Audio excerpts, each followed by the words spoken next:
The People's Countryside The Environmental People's Countryside Debate Environmental Debate Podcast. The People's Countryside Environmental Debate Podcast. People's Countryside Environmental Debate People's Podcast. Countryside Environmental Debate Podcast.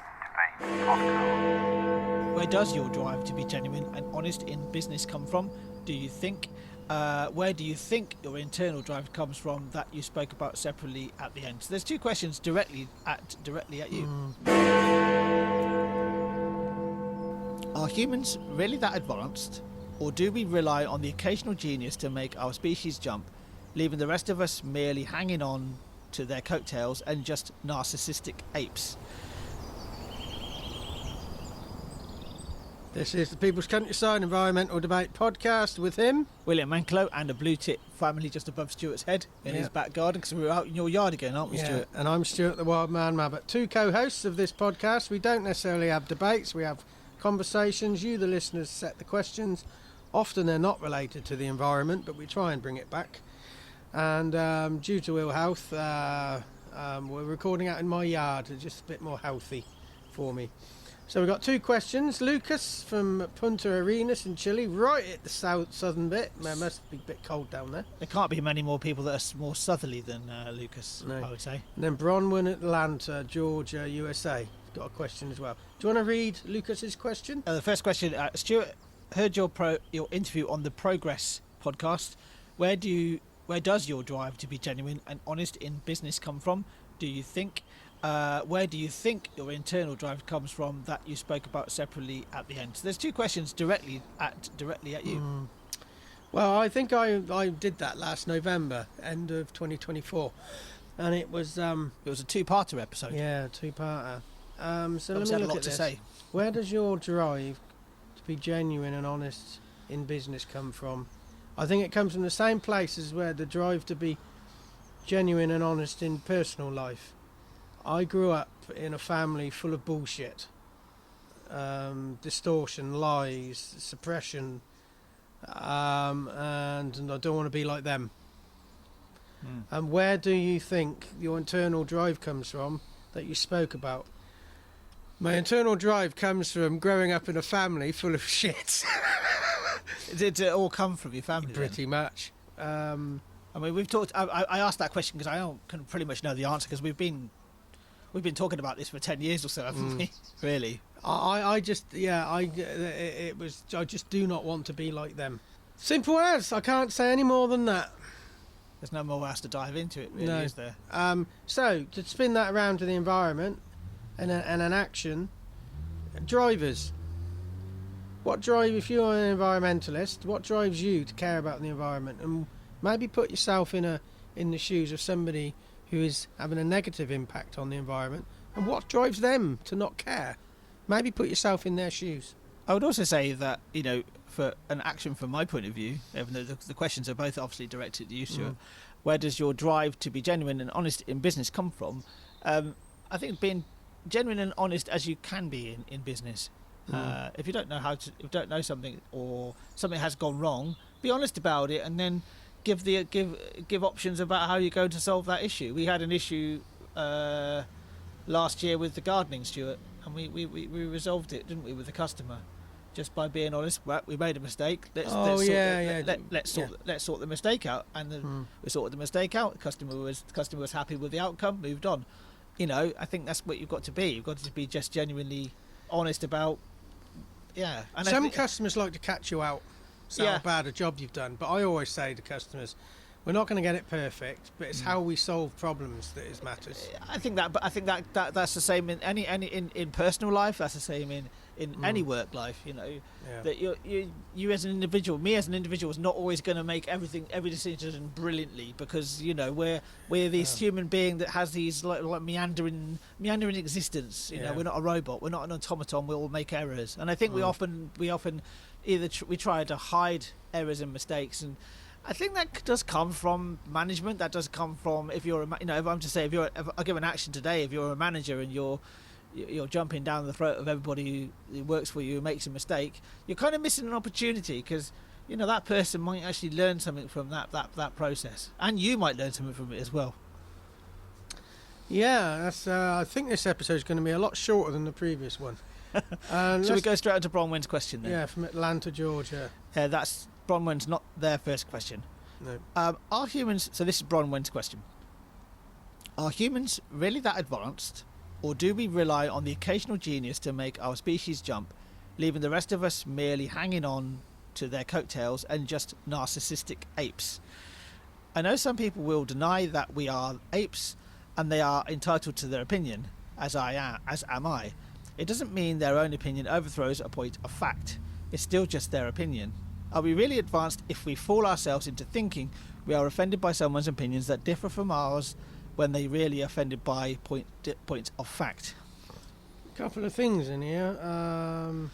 Yeah, I mean, do we rely on the occasional genius to make our species jump? I think what you'll find is now, particularly with... That's an evolutionary jump in another context. Isn't it?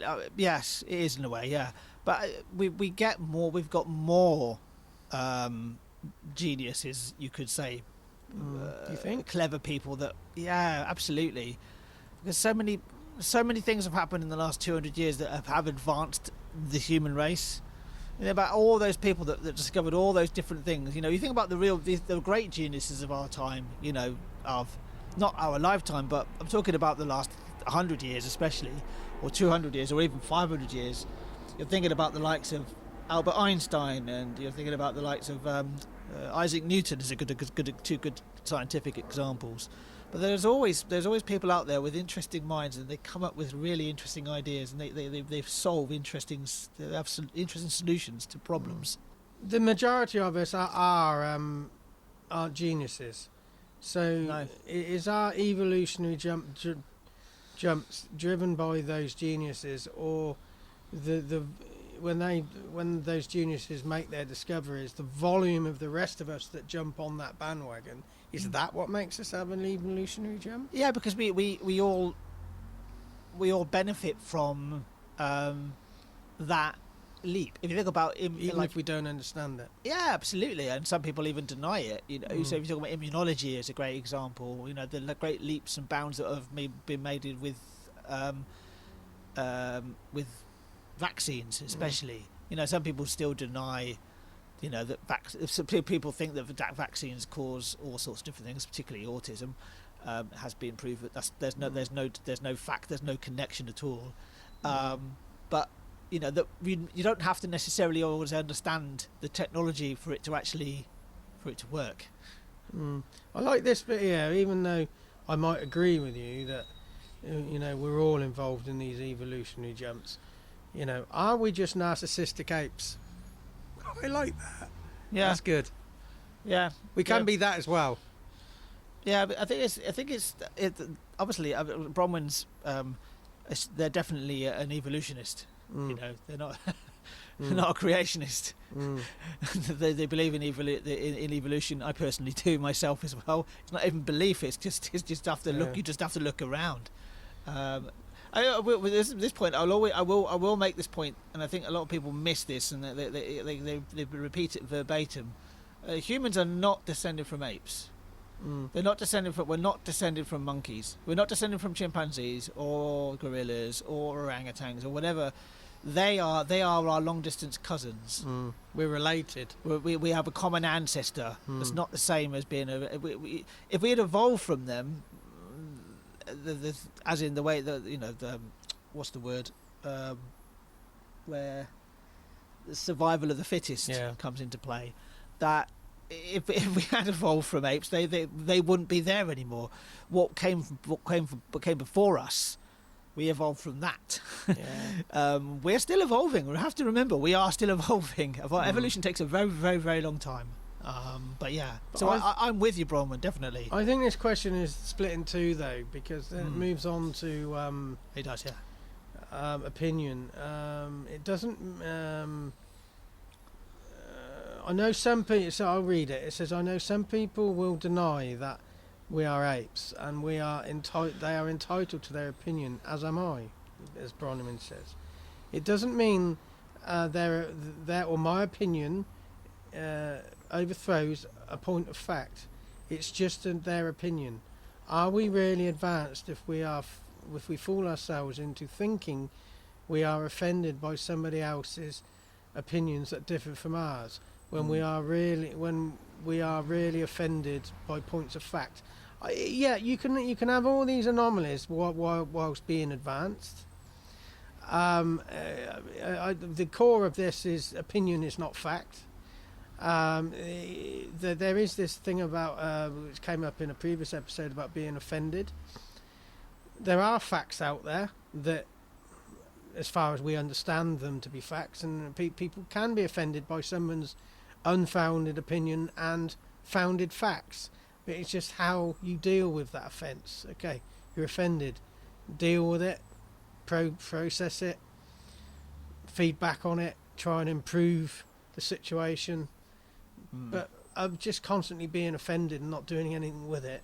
Because that sort of offence just leads to anger, and then anger is generally where people stop.